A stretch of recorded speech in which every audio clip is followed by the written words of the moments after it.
A good evening, ladies and gentlemen. Welcome to the second day of Rituparno Ghosh retrospective. I hate to call it retrospective. I can't really think of Rituparno not being here. This evening we have a very interesting discussion on versatility of Rituparno, but before that we would have an audiovisual presentation. We have with us today Ms. Shohini Ghosh, Professor MCRC, Jamia Millia Islamia, and may I request you to come up on the dais. I also request Ms. Shubhra Gupta. She's an eminent film critic and columnist of Indian Express.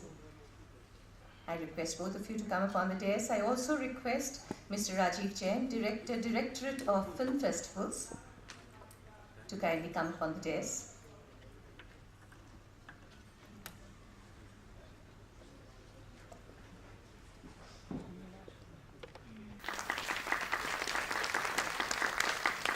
Ms. Shubhra Gupta. Thank you, sir. And may I request Shubhra ji and Rajiv ji to kindly take their seats, while Shohini Ghosh, may I request you to be on the dais, because Shohini Ghosh is a renowned film scholar, a documentary filmmaker, and a close friend of Rituparno Ghosh, and she has followed him very closely. She would like to present an audiovisual which she has prepared, so kindly bear with. And after this, we will have a panel discussion, after which there will be questions, and if you would like to ask, we are ready to be there and answer your queries. Thank you so much. And the two films will be shown at Audi 3. Thank you. Shohini.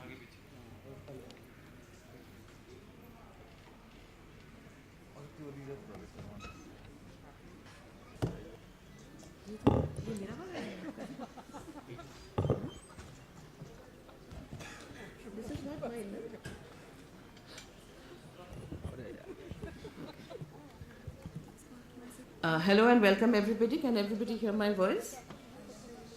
I want to start by thanking the Directorate of Film Festivals for putting together this festival to remember Rituparno, and also for asking me to speak. I should state at the outset that I'm not a dispassionate observer of Ritu's films because he was one of my closest friends. As a film scholar, we are always told that authorial intention is not important. It is not what the author intended that is important. It is what the film conveys to many people that is important. And of course, as we know, different films convey different things to different people. But I'm also a teacher in a production school where I frequently bring together filmmakers and students. And there we talk about authorial intention. We talk about the way a filmmaker tells his or her story. And that, I know, is an important question, is that, what is the filmmaker trying to do is an important question for people. And in some ways, my proximity to Ritu gave me an insight into what he was doing. Now, he and I became friends at a time when he had just made Antul Mahal. Can you just ask me to...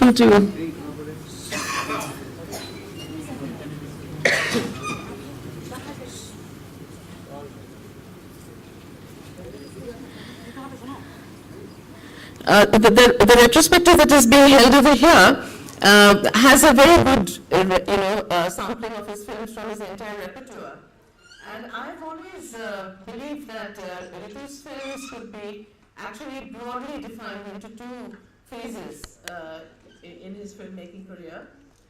The first one is one that extends from Unishe April to Raincoat, which is from 1994 to 2003, and with another phase beginning with Antul Mahal in 2005, which comes to a very premature end with Sita Gaura and Jibal Srivi in 2012. To my mind, the second phase of Rituparno is a more interesting one because it's also his more experimental phase. In the first phase, where you have films like Unishe April, Dohon, etc., very, very interesting films, make very important contribution, a number of important contributions One of the most important things being that the female protagonist comes back to the center of the narrative. If you look at the 80s, apart from the films of Aparna Sen or a few other films, most of the films are male-centered. And with the films of Ritupurna Ghosh, you find women coming back to the center of the narrative, but also more importantly, for the business of filmmaking, that the audiences keep coming back to the cinema hall. So he is also in a position where he can draw the audiences to the cinema hall, thereby reviving what was a flagging industry. And for the first 10 years, he has a pretty simple run till it comes to Antul Mahal. And in Ritu's own words, it broke his honeymoon with the Bengali Bhadra. And I'm sure many of you here would know that Antul Mahal created a lot of controversy, and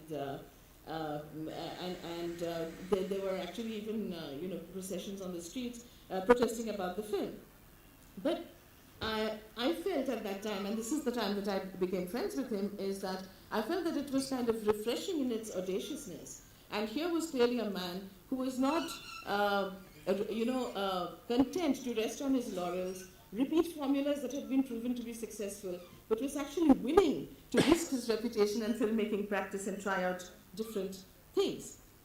Now, what was happening with him at this point, and we've done a number of interviews and conversations, and we've recorded a lot of this in our studios, and some of it has been published. When he passed on, we were working on a book of conversations. What really interested him in the second phase was a kind of a cinematic experimentation with form. What you see in Antul Mahal is really that this man is now ready to explore darker themes, more transgressive themes. And that was at the level of at the content, but he was also very keen to experiment at the level of form. As you all may know and may have read, that he was also somebody who, thanks so much, he's somebody for whom script writing came very naturally. He used to write the episodes for a television serial called Ganer Opare, and I know from just having watched him that in 1 hour he would turn out one full episode. So writing came very effortlessly to him. And he said in an interview that because I had this skill with words and because I can write so easily, this also became my detriment. I was not pushing myself, so I became creatively lazy.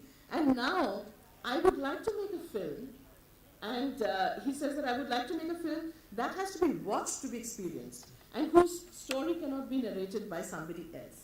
So in order to really appreciate the film, you would have to see it yourself. You can't tell another person, but you saw the film, can you now tell me the story? So because the telling of the story would also be part of the story itself. To this end, his film Shokcharitra Kalpanik is a very significant film. It's a film on which I ended up collaborating with him a little bit on the screenplay. And it is the story of a wife who rediscovers her poet husband after he dies. The marriage is an incompatible one. They are, two very different people.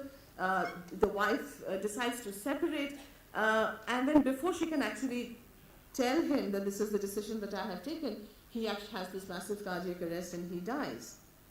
And then this poetry that all this while the wife really did not value very much, and she thought in fact that it was something that was standing between her and her husband, is what actually leads him back to him. And it is after his death that she is able to reinvent and rebuild a new relationship, with her husband. Now, Shokcharitra Kalpanik, to my mind, is actually a very significant film in Ritu's repertoire because he makes a formalist leap with this film. Because, as you will know, because I'm sure many of you have seen his films, a lot of his films, that the inner lives of his characters are very important for him. But in his early phase, he was using primarily a realist narrative strategy, even though he constantly experimented with different ways of articulating the subjectivity of his characters.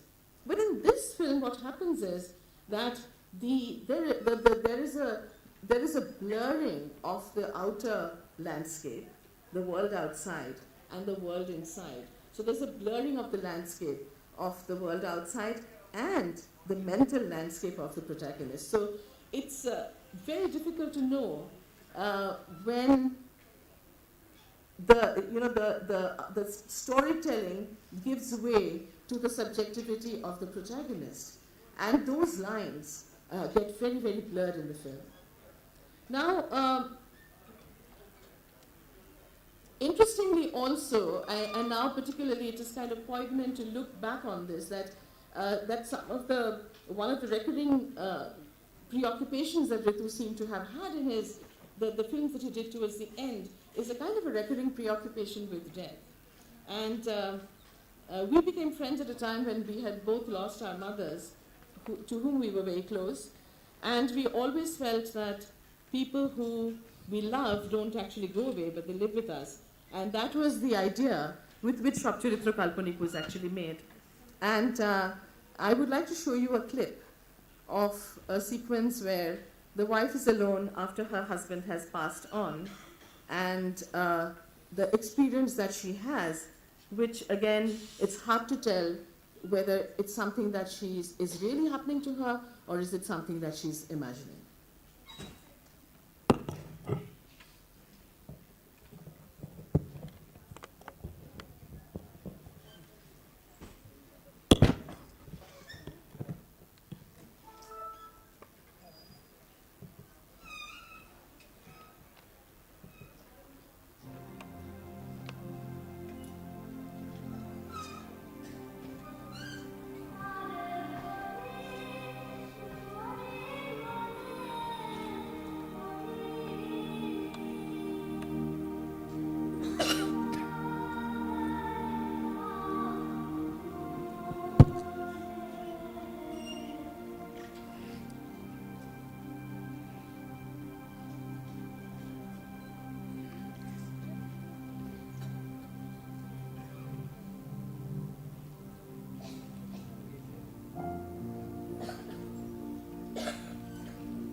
अभी क्यों नहीं रुकी?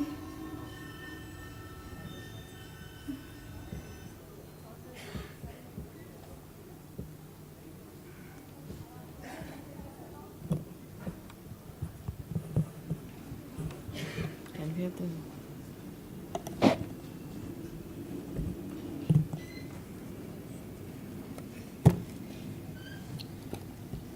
So this, of course, makes more sense to to people who may have seen the film, because this move to a completely different level of consciousness is made in a very kind of seamless and a subtle way.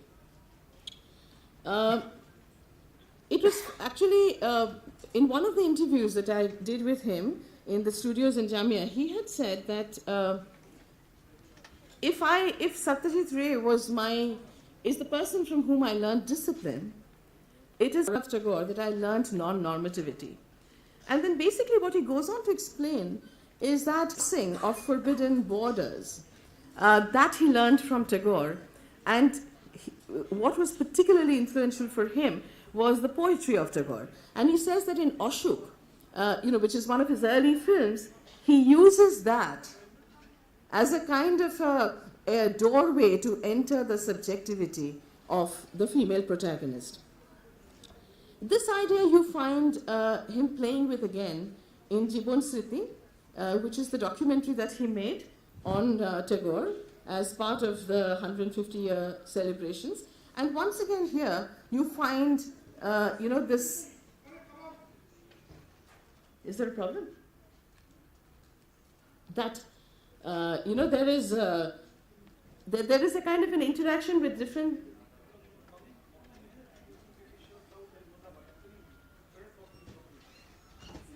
Okay. So there is a kind of a crossing of multiple thresholds over here, and in Jibon Sriti, for instance, it's a very interesting documentary because in some ways it challenges our conventional notion of what a documentary is, and Rituparno brings in his strength as a fiction filmmaker in the film by using fictive devices, using performance, and makes this very interesting documentary. But what is also very interesting is the different kinds of coexisting temporalities, that is the different kinds of slices of time that coexist at the same time in the film, and where they go into these spaces that were once occupied by Tagore, and the filmmaker and the filmmaking crew, almost as though have come, are encountering the poet at different stages of his life in the body of the film. And of course, as we know, that this kind of an aspirational idea of bringing different kinds of time, different kinds of themes together can't happen in real life, but can certainly happen in cinema. So with that, let me show you the next one. And hopefully by then the temples outside will cool down a little bit.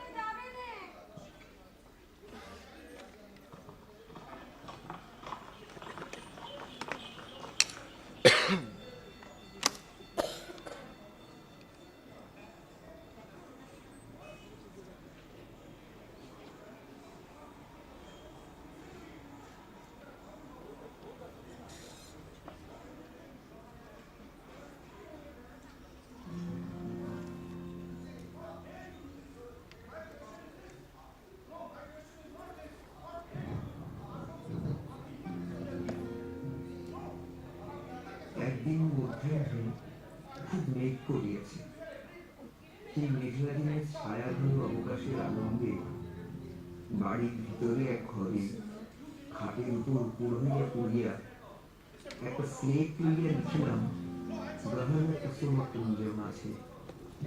লিখিলাম ভাই খুশি হইলাম।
ভরসা না রাখিয়া আপন মনে কেবল কবিতার খাতা বলাইতে লাগিলাম। সে লেখাও তেমনি, মনের মধ্যে আর কিছুই নাই, কেবল তপ্ত বাষ্প আছে। সেই বাষ্প ভরা বুদ্বুদ রাশি, সেই আবেগের ফেনীলতা অলস কল্পনার আবর্তের টানে বাক খাইয়া নিরর্থকভাবে ঘুরিতে লাগিল। তাহার মধ্যে বস্তু যাহা কিছু ছিল তাহা আমার নহে, সে অন্য কবিদের অনুকরণ। উহার মধ্যে আমার যেটুকু, সে কেবল একটা অশান্তি, ভেতরকার একটা দুরন্ত আক্ষেপ।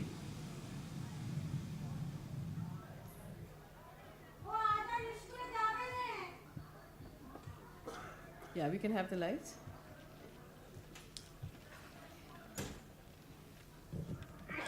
I think given the rising tempers outside, I should probably continue to show him the clips, right?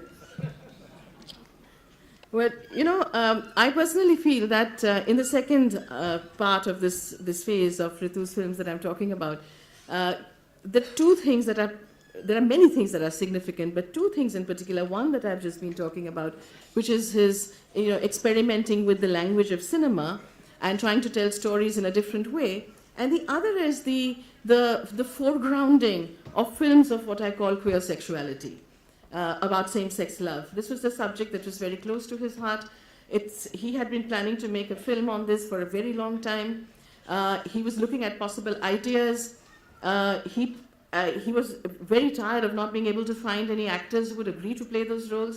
So he was actually quite willing to, do those roles himself, and was actually very delighted when Kaushik Ganguly offered him the role for Arikti Premer Golpo, which is the film that is going to be shown this evening. When Ritu told me, I was equally excited because he told me that Kaushik has offered me this film, which is going to be a remake of a television film called Ushnotar Jonno. Ushnotar Jonno, and the reason I was excited is because Ushnotar Jonno was one of my very favorite films. It was made by Kaushik Ganguly for ETV Bangla in 2001.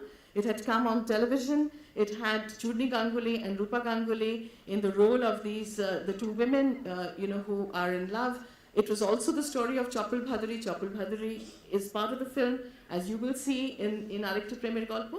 He said, but there is a difference in the sense that now the women protagonists have been made into male protagonists, and he's asking me to do this role.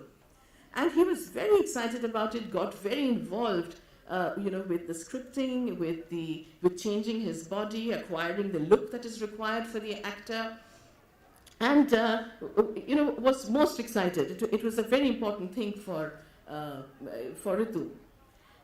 And this film is interesting for a number of reasons. One is that he plays this character of the two feminine men, but plays it very differently because they are two different kinds of men. They're in two different time zones, so he has to play them very differently.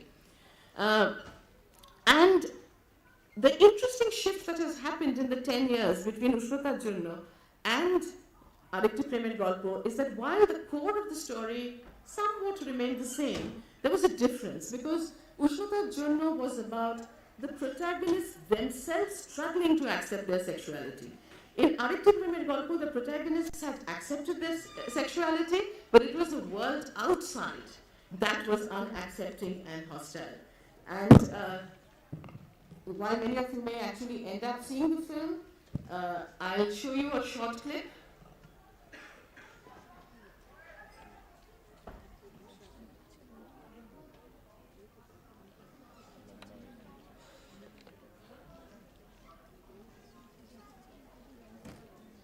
So, okay, Tanu, we can continue?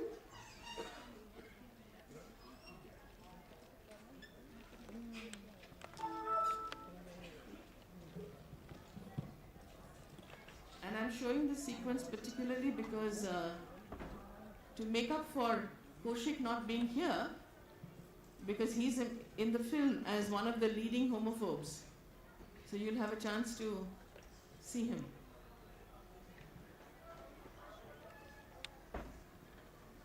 শোনো মা, তুমি কি শুরু করো? Gay bonding goes first. Good morning, sir. Delhi-based documentary filmmaker Abhirup Sen has targeted eminent actor Chopal Bhaduri for his next international sponsored project.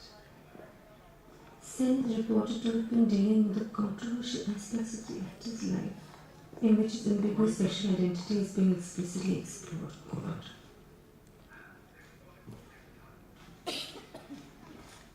The theatre community of Kolkata has taken a strong exception to this intrusion in Bhadri's private life. They see it as a vilification of an honourable actor. The theatre community has called for a special... Look, In that case, can we just include that they're making a split money to government? Does he know? Or should I tell him? And then on.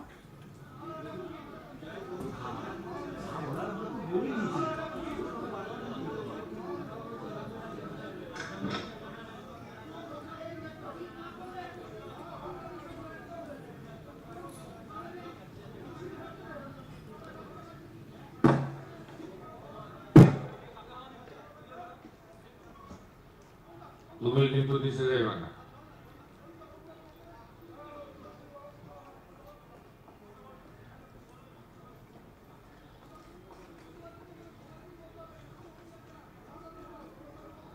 আমার মনে হয় আপনি এটাকে যে করে একটু আটকান please. উনি গেলে যদি আবার একটা নতুন করে, তাহলে মোহনের বাড়িতে কেউ নিয়ে যাবেন না। ওরা তো বেরিয়ে গেছে প্রশান্ত Saha. Morning, sir. Morning, Ashbabu. বলে Hello, sir. বুঝতে পারছি না, পুরোনো কলকাতা সেই রাত্রিকাল পড়ে আছে, গরম রাজ্যে জামা কাপড় জানেন না, কাল হাসাহাস করছিল। চলো চলো বসেছ কেন You sure you want to come? What? No. Let me go and handle it. No, you stay back. No, I should come too. No, sir. Actually, it's a very sensitive issue. I বলছিলাম মানে, they are very, crude and unsophisticated people. Doesn't matter if you happen. I'm going to discuss marriage shopping with them. No. Why create unnecessary complications here? It's better you stay back. Basu. Or you come in plain clothes. What? Seriously? Am I wearing uniform or what? No, Babes, you know what he means. Duty. না মানে হ্যাঁ একটু না, আর ওখানে গেলে কেউ একটা কথা বলে দিলে তখন তো Look, I don't come exactly the way I am. I don't come. Leave it to decide. Decide! Then don't come. Can I have keys back, please? Thank you.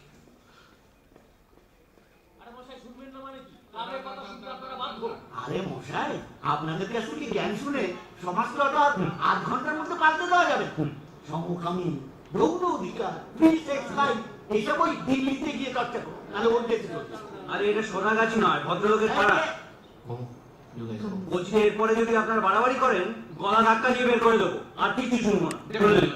বলার চেষ্টা করুন একটা কথা, চপল বাবু একটা ভদ্র মানুষ, এত বছর ধরে দেখছি, সেই মানুষটাকে আপনারা উত্তেজিত হলে তো কোনো আলোচনা করা যাবে না। আপনাদের কথা শুনলাম, এখন আমার কথাটা দয়া করে একটু শুনুন।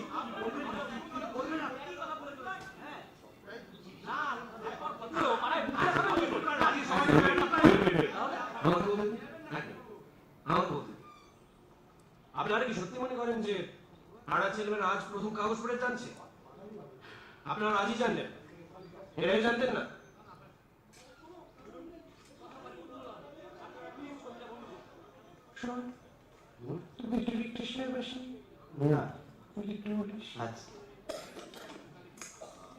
এই দুটো সেক্স সামলাতে আমাদের সমাজ হিমশিম খেয়ে যাচ্ছে, আপনাদের কাইন্ডলি আর থার্ড সেক্স শেখাতে হবে।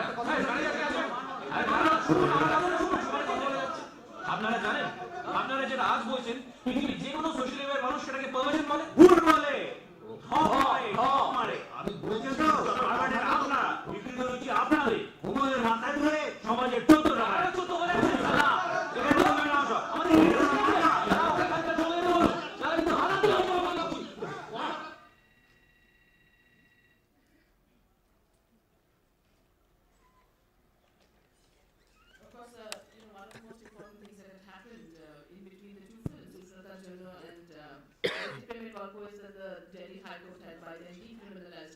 homosexuality. There was a huge campaign. There was more of a public debate. This was very much out in the open at the time.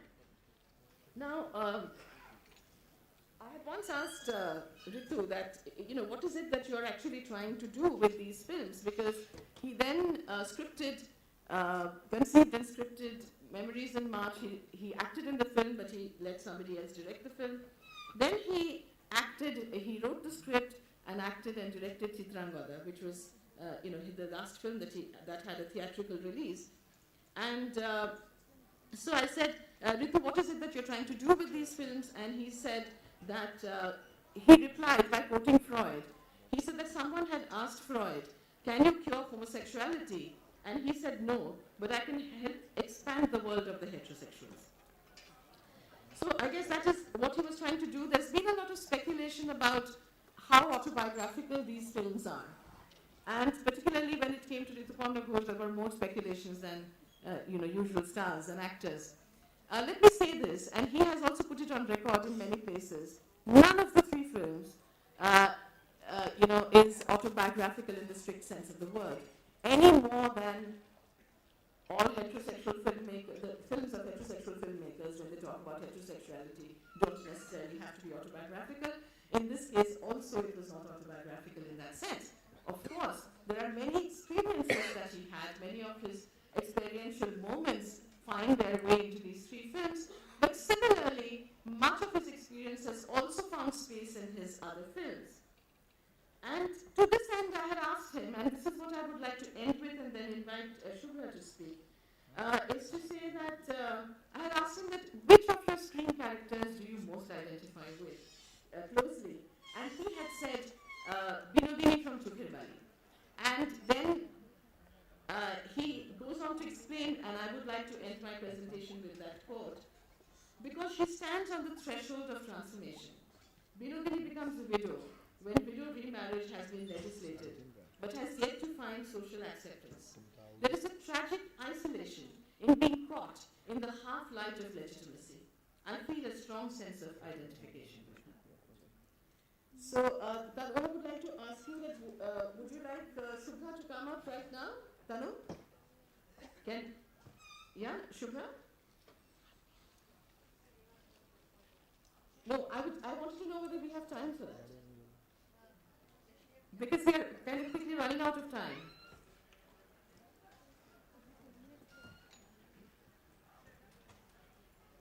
Yeah, that's it.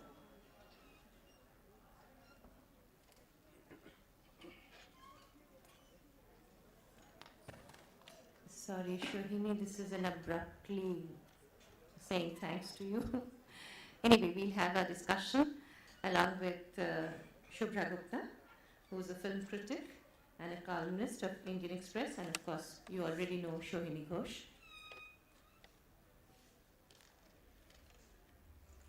Sorry for what was happening outside. Sorry, Shohini, and sorry, everybody. It was just a misunderstanding. Thank you. Yeah, Shubhra, go ahead. Okay, so hi everyone. I don't have a written presentation because I was supposed to be part of a discussion panel and there are the two of us. But what I would like to say is taking off from what Shohini was saying about how that she's looked at Rituparna, the filmmaker, and as someone who teaches film and as someone who was friends with him, I looked at his work as a film critic, which is a little more dispassionate and a little more critical, shall we say, right from the time he made his first film to the time that he made his last film. And it was with immense sadness that one heard that he had passed away, because Rituparna was a talent, or the kind of talent that comes very rarely in cinema. And the reason why people like us who are not native Bengali speakers were actually so keen on looking at his films were because that he spoke a universal language. The way he put in the center of the frame people talking to each other. The rhythms of conversation that he managed to get in frame after frame after frame, in film after film, was something that you would not hear in films, mainstream cinema particularly. And he did that right from his first film. I don't know how many of you here seen Unish April. Does anybody remember? Yeah, okay, there are some people. Here's a mother and here's a daughter, and they are trying to find ways to talk to each other. And normally what we would say in traditional households is that mothers and daughters obviously talk to each other. Obviously, kids talk to their parents, parents talk to their kids, and even if they are, they're sulking with each other, it's not like people don't talk. But here was a set of a mother and a daughter who didn't know how to talk to each other and how to bridge that gap. And I think Ritu's the way he framed that whole narrative was a kind of a signpost that this was a major talent. And he did that film after film after film, and I think what he did was, in Bangla cinema, what was happening just before he came is what was happening in Hindi cinema just before 1993-94, is that the mass audience a kind of audience had deserted theatres. They were sitting and watching DVDs at home because there was no film that middle class, educated audience could actually connect with. In Calcutta, there was Rituparna that came along in 1993. When Unisha came, it was like saying, okay, here we are back, and please come back to theatres because we are talking the same language. And this was sort of starting to happen in Hindi cinema. So my way of looking at him was almost like this was happening over here. And what he did, very interestingly with Rituparna, as opposed to every other filmmaker who was making movies in non-language cinema, was that he reached out to Bollywood, and Bollywood reached out to him. And he after about 4 or 5 films, he started to get feelers from Bombay cinema, from Bollywood. And he worked with Abhishek Bachchan, he worked with Amitabh Bachchan, he worked with Preeti Zinta, he worked with Bipasha Basu. He worked with Ajay Devgan in Raincoat. And if anyone remembers that film, it's such a very different film from what Ajay Devgan normally would do. He would do the kind of film that would allow him to use his fists and and also the kind of Rohit Shetty comedy that he's now come to be associated with. And here was this man who was being minimalist, and he was talking to a former lover. He goes to this woman's house, and the whole film actually just revolves around them just talking to each other. And I think that was, to me, a huge part of I watch Hindi movies every Friday, week after week after week, and I've done that for years. And suddenly, there was this person who was making these movies where everything else, the ambient noise was like this, and you could hear people talk, and that was fantastic. He made a movie called Wadi Wali with Kiran Kher. Again, it was like talking to us through these characters. I'm sorry, I do this a lot. So this whole business about going through, telling stories through moments and through conversations which are not really calling attention to themselves, but really creating universes which we could enter and say, hey, I think I know that person, or I think I know that emotion. And I think that was, to me, why Rituparna was such a significant filmmaker. And I think part of his, I called it his coming out cinema. In the last few 2 or 3 films that you saw, Aarete Premier Golpo, the clip, then there was Chitrangada, then he also made Memories in March, where he is playing a character who is, you could call him in sort of colloquial language, a man wearing a woman's clothes, or you could call him wearing drag, or you could call him somebody who was just exploring the other side of his sexuality. And I don't think he really wanted to be confined into one thing, that he was one or the other, man, woman. I think that he was inhabiting a space which was in between, and again, that made him a very fascinating, both as a performer and as a filmmaker, really interesting to look at. And as I said, it's a loss that he went. I think he had many more films in him. Yeah. I think we have, I think, time for this much. If you have any questions, if you have like a couple of many questions. of us here are, equipped to represent Ritu and what he would say, but if anybody has anything to say or to share or to ask, please go ahead.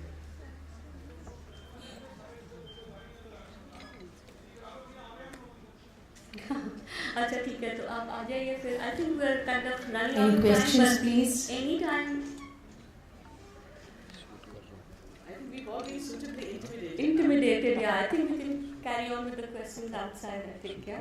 We can carry on. Okay, thank you very much.